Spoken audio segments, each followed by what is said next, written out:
Canada.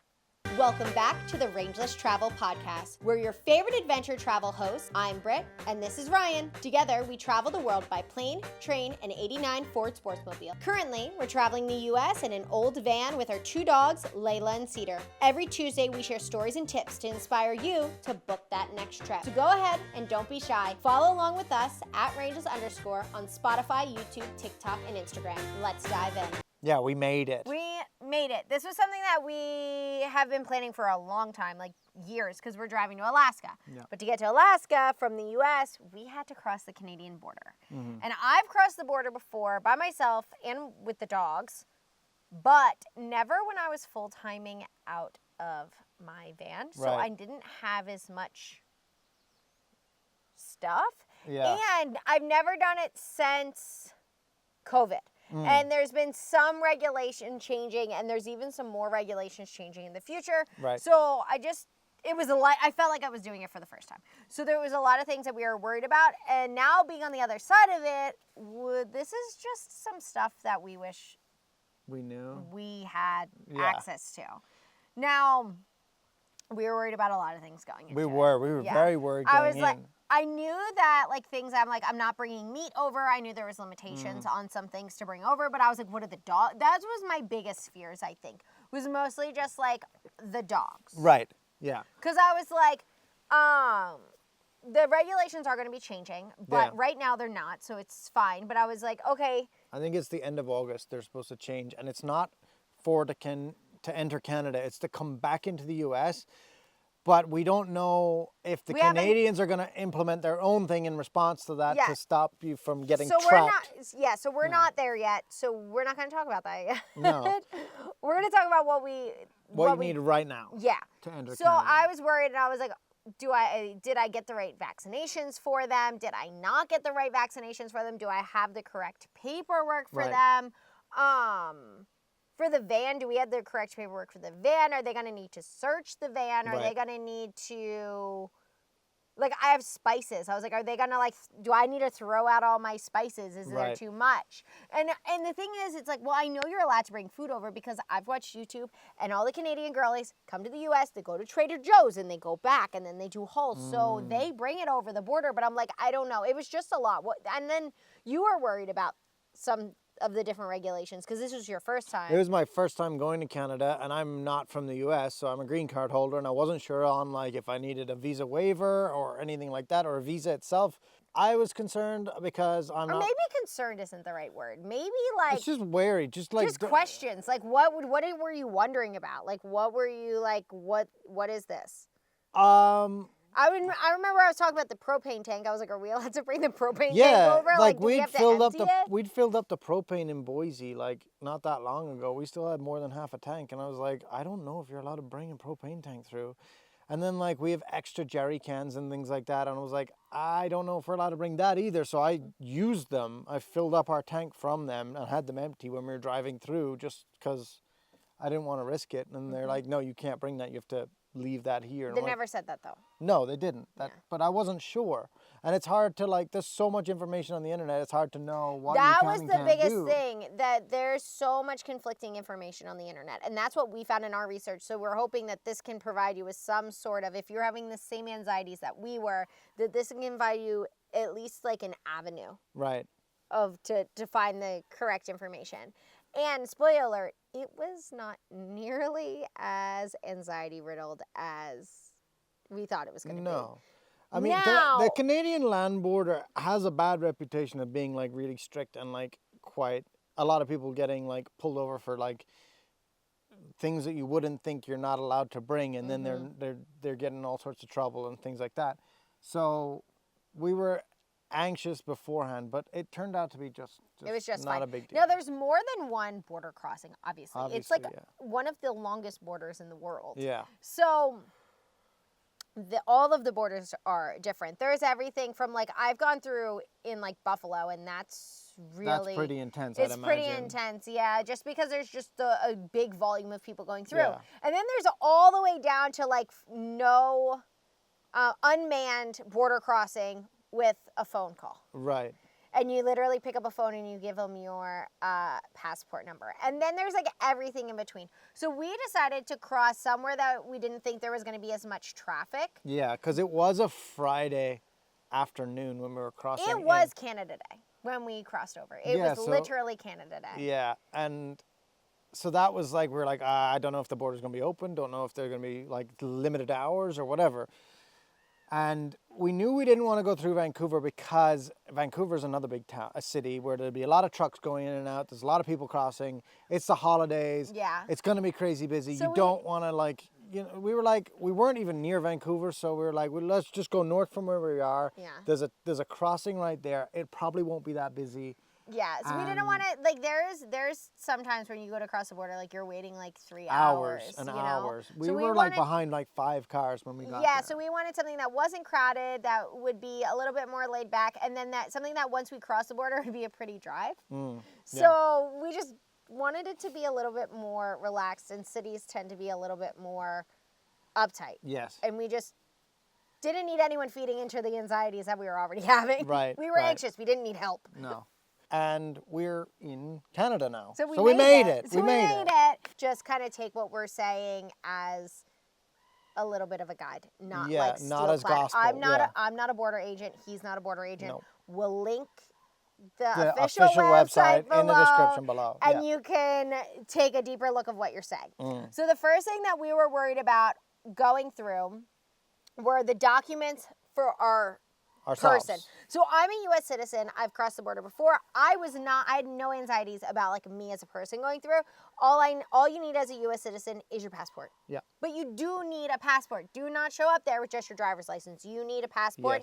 Yes. It's a new country. It's a border crossing. You need a passport. Show up with a passport. Yeah. Ryan's a green card holder, so he. Yeah. So first of all, U.S. you don't need a visa waiver. You don't need a visa. You don't need anything other than your passport. I'm a green card holder, so I wasn't sure. I had to look it up because I'm from Ireland, and people from Ireland need a visa waiver, which isn't a full visa. It's just you go online a couple of days beforehand, fill out a form, and then they send you this visa waiver that you can show the border agent. But because I'm lucky enough to have a green card, that means I'm a permanent resident in the U.S., which means I do not need that. I just show up, hand them my passport and my green card, and then I don't need any other documentation for myself. But depending on the country, your home country or your country of your passport, you might need a full visa or you might need a visa waiver. You have to check on the immigration website for Canada for your specific country that issued your passport. So we were both lucky enough not to need to fill out any documents beforehand.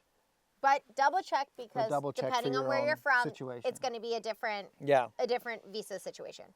Now, the next was the vehicle. The vehicle. So I remember the first time I went to cross in a vehicle. I didn't drive, but like someone was like, "Oh yeah, you have to have the title of the car. You have to have like all these different things." Right. And I'm like, "Well, that doesn't make sense because like you don't drive around with your title. Someone could take it and just register the car in their own name. That sounds like risky business. No, that we're not here for. You don't need that. What you do need is insurance, valid insurance. That works in Canada and the U.S. Yeah, that's zoned for both. You also need your registration for the vehicle, and that was. And you need a driver's license that allows you to drive the vehicle. Yeah, you need your driver's license. Yeah. And that's all the requirements that you need for a vehicle. So no big deal. Now we have two vehicles because we have the van and the motorbike, so we needed it for both. And I didn't have a printed out version of the motorbike's registration because it renewed on the day we were crossing.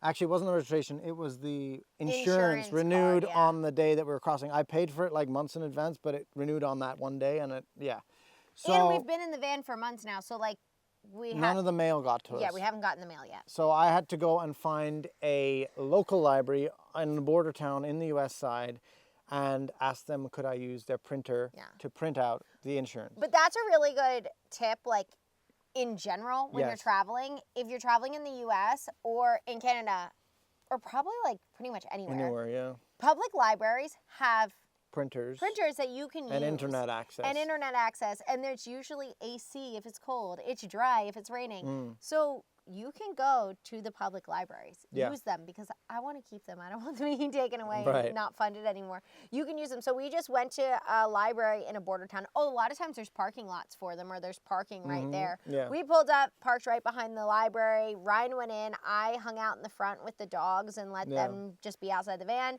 He went in. He printed everything we needed to print. It was probably, how much did it cost? A few cents? Yeah, there was technically, she let, because you had to be a member, but she was like, I could just let you use my membership to print it. And then I think I actually threw him like $5 as a donation to the library. Oh, even nicer. Yeah. So you donated to the library and we printed our things. Yeah. That's a win-win. But you can use it for like anything, but it's really good for that. So I digress. I love the library.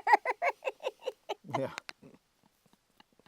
Any excuse to go off on a tangent about libraries. Libraries are great. We love public libraries. Yeah.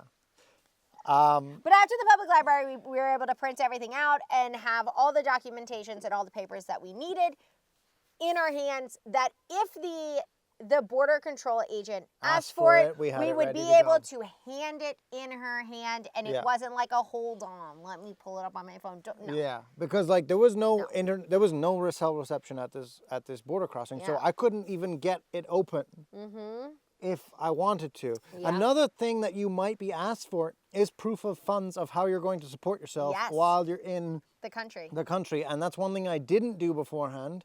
Because I tried to pull up my banking app and it wouldn't open for me, so I was like just hoping they didn't ask me for it. You can print out a bank statement. You could print it out beforehand. Or you can pull up the app and then take a screenshot, and because the screenshot's going to be dated.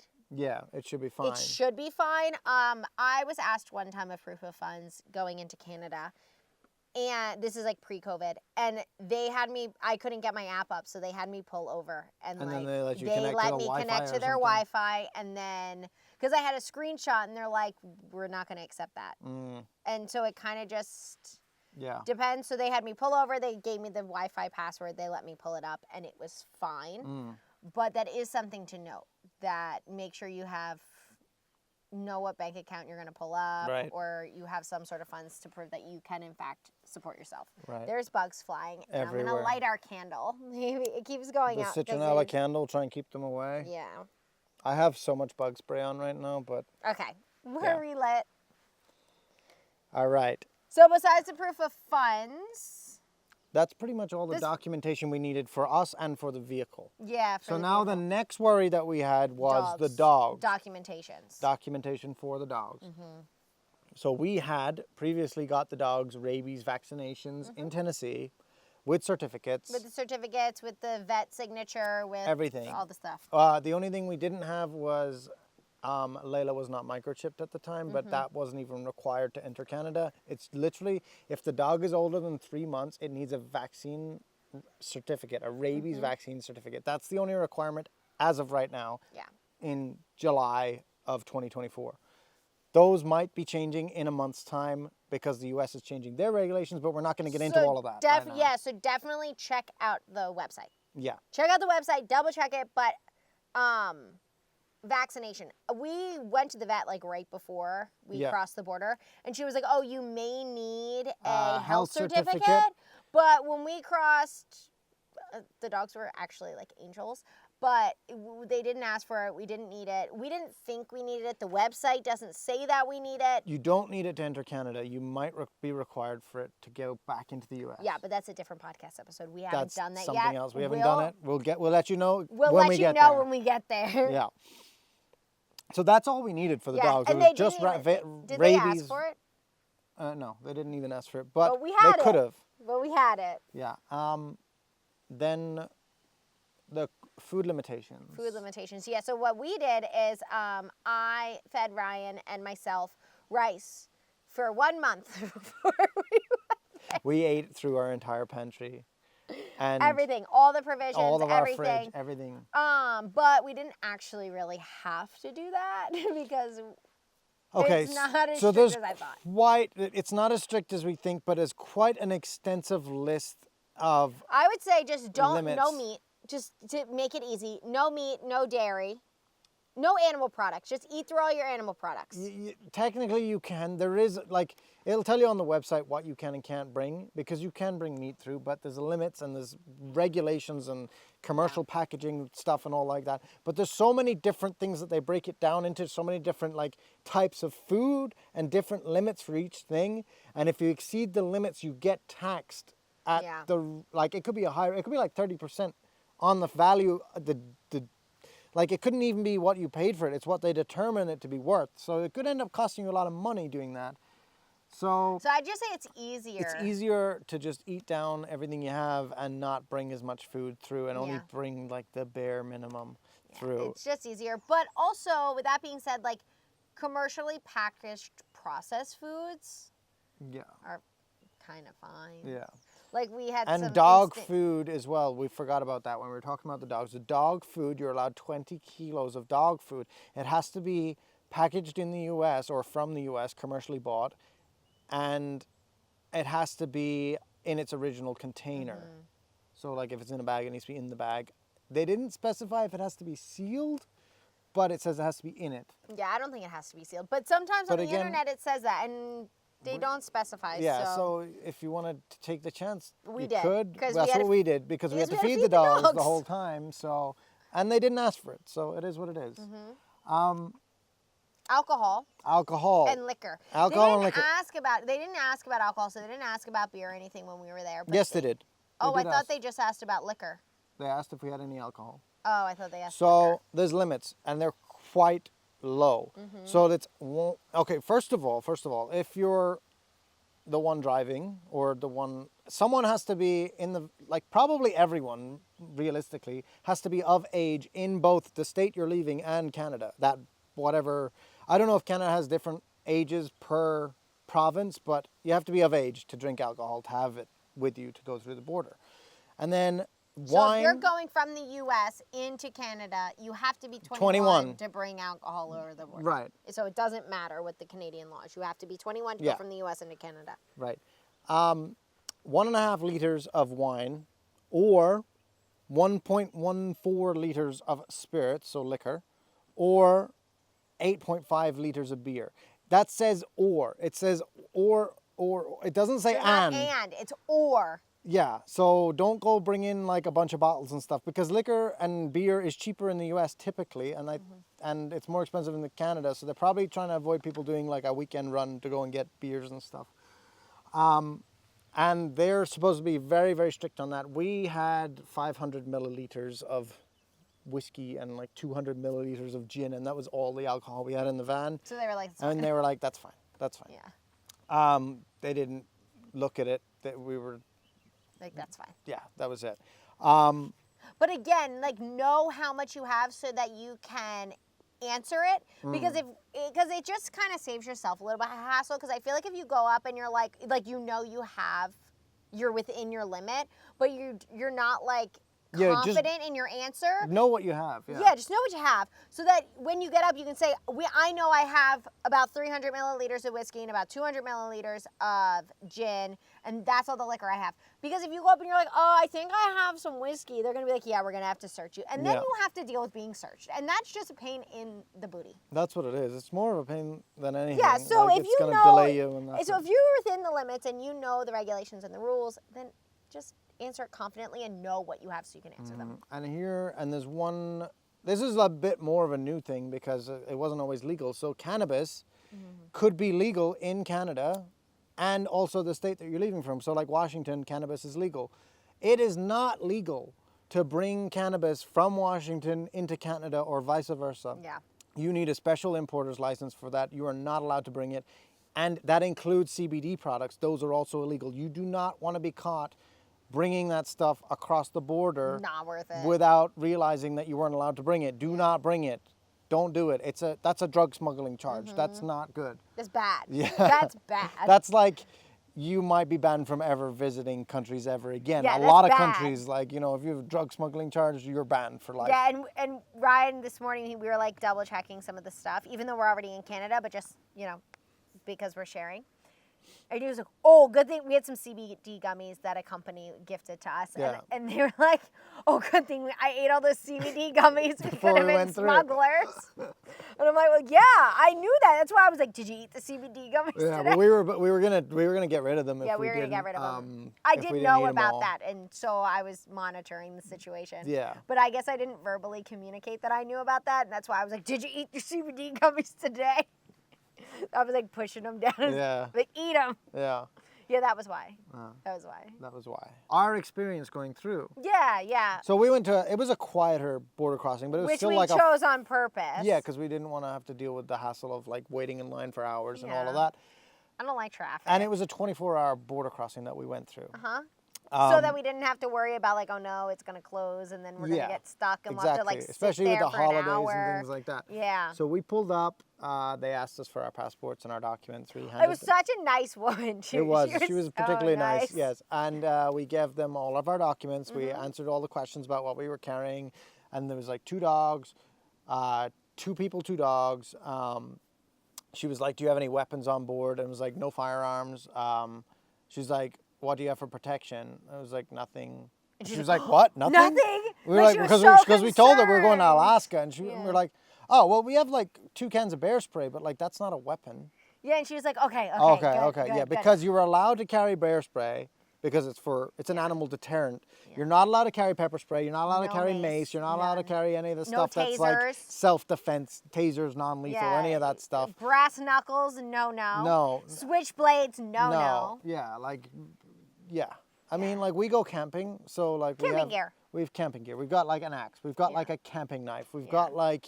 Think saw. about that. Yeah, so like when you're like But it's none of that is a weapon. none They're of all it's a weapon. tools for It's like camping. yeah. You know? So when you're thinking about like what you can and can't bring, a good kind of rule of thumb, is this camping gear? Yeah, or is it kitchen gear? Like, Or is because it we have kitchen kitchen gear, knives in the yeah. kitchen drawer, you know? It's If like, it's kitchen or camping, likely you're most likely okay. Yeah. If it is for actual self-defense, like pepper spray, mace, tasers, brass knuckles, Right. switchblades, bow and ninja arrow. stars, yeah, something like that.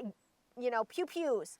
Yeah, You can technically bring pew-pews, but they need to be like registered and stored a certain way, and we don't have any of them, so we're not the best resource No, for that. yeah. But the regulations are there, so you have to look up all those regulations of exactly what and how and when and how it needs to be registered Yeah. to bring it over. right.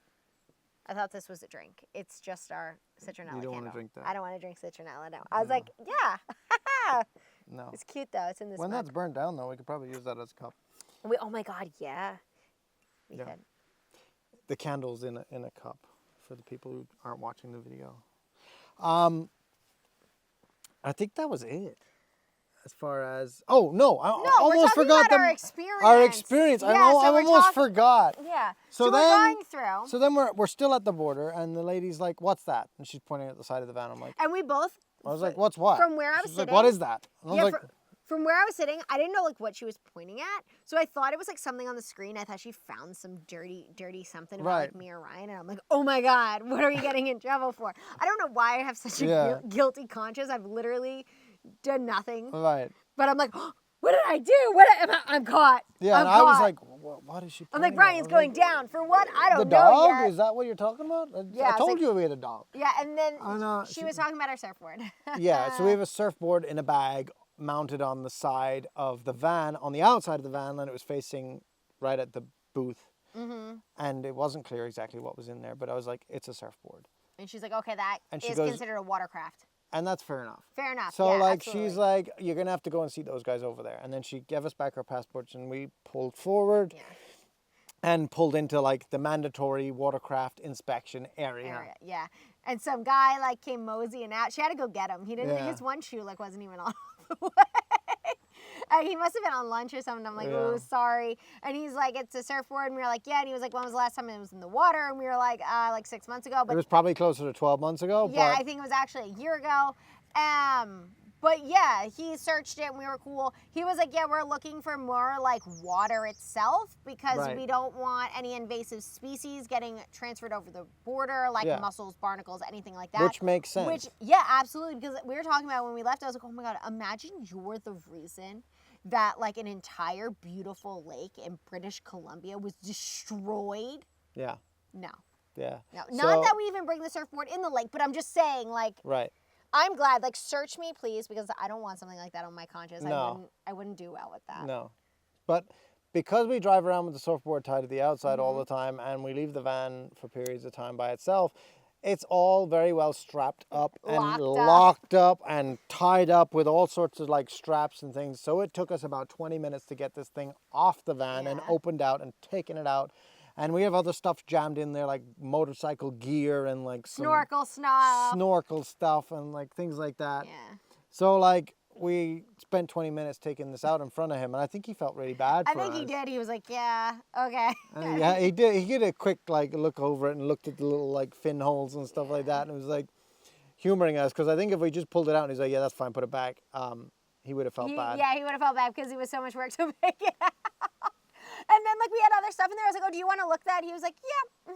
And then he was like, he's like, yeah, this thing is dry as a bone. It was been in the water one time. Yeah. That was it. So it was fine, but I totally understand, and like that was the most eventful bit of our. And then we put it back on, and then we were allowed to go into Canada. And then we drove through. It's cherry season right now, so we drove through like all the cherries. The cherry, and we stopped and got some, and they were delicious. Yeah, and the wine region and all of that. Yeah. It was beautiful. It's a beautiful drive. Yeah. So I wouldn't worry too much about the border. If there is a piece of advice that I'd give anyone like going across the border, I'd just make sure you have all your documents and printed out and accessible, and like be ready with them. Yeah. Including bank statements. Yeah. And that's going to be overkill. And then just cross over with as little food as possible and like be nice. Yeah, and just to your border agent. And check the regulations for your own particular circumstances. And I would recommend crossing at a less congested border, just because you don't have to deal with all the traffic, and it's less congested, so it's probably going to be a nicer experience. Right. I wouldn't recommend crossing at the phone call one, because they might be a bit annoyed about that. They think you're trying to hide something, maybe. I have no idea. We know nothing about the phone call ones. We don't know. I've never done it. We might be doing one in a couple days. Yeah, as we drive on the Cassiar. We're going to drive on the Cassiar Highway up to Alaska. So if you want more of that, you should subscribe to hit the notification button to us at Rangeless _ on on YouTube, of course, Spotify, wherever else you get your podcasts, Instagram and TikTok. Until next week. Bye. Bye.